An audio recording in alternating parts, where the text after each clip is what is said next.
Olá!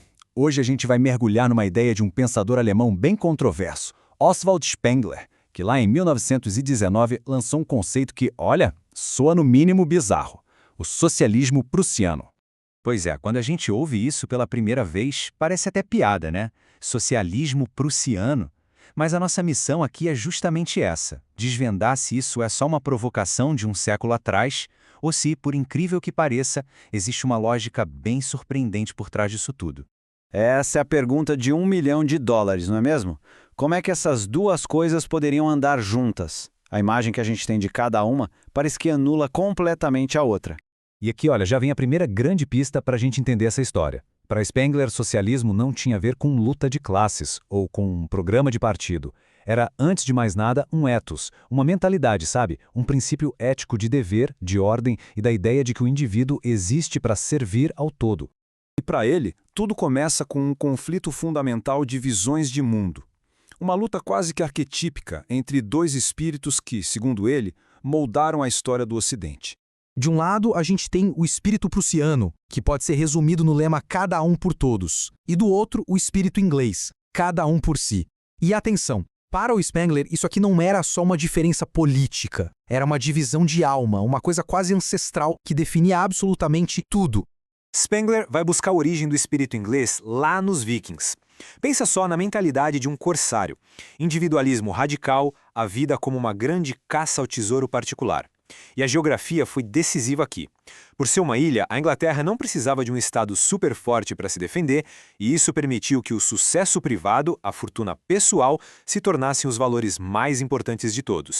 Já o espírito prussiano nasceu na fronteira e foi forjado pela pura necessidade de sobreviver. Imagina só, sem nenhuma barreira natural para se defender, cercada de vizinhos por todos os lados, a Prússia foi forçada a se organizar como uma máquina-estado para não ser engolida. E foi dessa luta constante pela existência que nasceram seus ideais mais profundos: lealdade, disciplina e essa noção de que o indivíduo só ganha sentido de verdade quando faz parte da coletividade.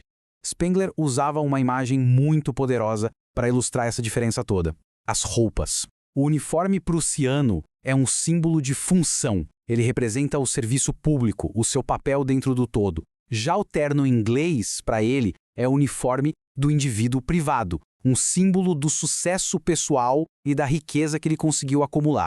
E isso nos leva direto para essa frase do Frederico o Grande, que o Spengler citava o tempo todo.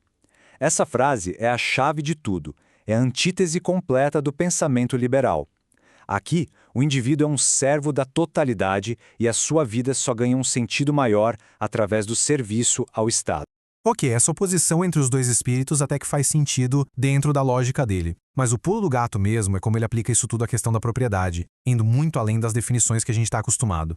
Spengler divide a ideia de propriedade em 3 modelos: o comunista, que quer a expropriação, tudo é de todo mundo; o individualista, o modelo inglês, onde a propriedade é um espólio privado, um poder pessoal quase ilimitado.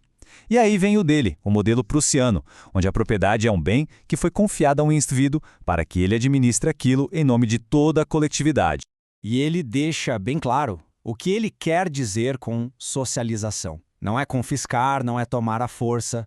É uma transformação lenta, onde o dono de uma empresa vira uma espécie de administrador com responsabilidade pública.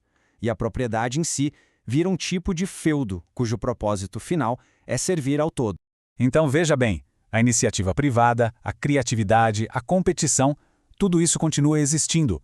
O que muda radicalmente é o objetivo final. Não é mais para acumular riqueza para si mesmo, mas sim para fortalecer o organismo nacional. A propriedade deixa de ser um bem e se torna uma função, um dever. E se a economia é organizada desse jeito, com base no dever, como é que fica a política?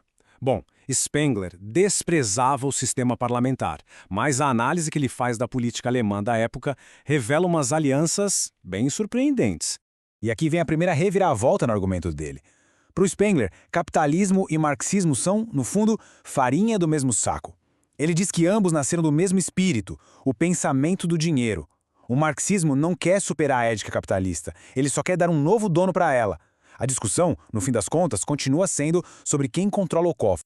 É por isso que ele via a Revolução Alemã de 1918 como uma grande farsa. Para ele, a verdadeira Revolução Socialista Alemã aconteceu em agosto de 1914. Sim, isso mesmo, a mobilização para a Primeira Guerra. Na lógica dele, aquele foi o momento em que a nação se uniu como um só corpo, movida pelo dever e pelo sacrifício, superando todos os interesses de classe. E isso nos leva à sua análise mais contraintuitiva de todas. Ele afirmava que, no fundo, só 2 partidos na Alemanha eram genuinamente prussianos, os conservadores e os socialistas. Mas espera aí, o que esses 2 inimigos mortais poderiam ter em comum? A resposta é o que unia os dois, o que eles mais odiavam. Ambos odiavam o liberalismo. Ambos eram fundamentalmente antiliberais e priorizavam a autoridade do todo sobre o indivíduo. A única diferença era o nome que cada um dava para esse todo. A estrutura mental por trás dos dois movimentos era surpreendentemente a mesma. Ambos eram organizados na base do comando e da obediência. Eram profundamente hierárquicos, disciplinados e compartilhavam um desprezo total por um sistema onde o dinheiro determina a posição de alguém na sociedade. Na sua essência, conclui o Spengler, os dois eram prussianos, mesmo sendo inimigos declarados. No fim das contas, o que Spengler propõe é uma mudança de foco. O debate não deveria ser sobre quem possui as coisas, mas sim sobre para que as coisas servem. E isso leva a uma escolha inevitável que para ele definiria o destino de todo o Ocidente. Ele resume essa escolha numa pergunta bem provocadora. O que deve governar a sociedade? O espírito do banqueiro, que acumula fortuna? Ou o espírito do general, que organiza tudo e todos para um propósito maior? Essa era, para Spengler, a grande batalha pela alma do mundo ocidental. De um lado, o espírito viking, individualista que leva à ditadura do dinheiro. Do outro, o espírito do cavaleiro, comunitário, que leva à ditadura do talento organizacional. Para ele, essa era a escolha, e não havia meio termo.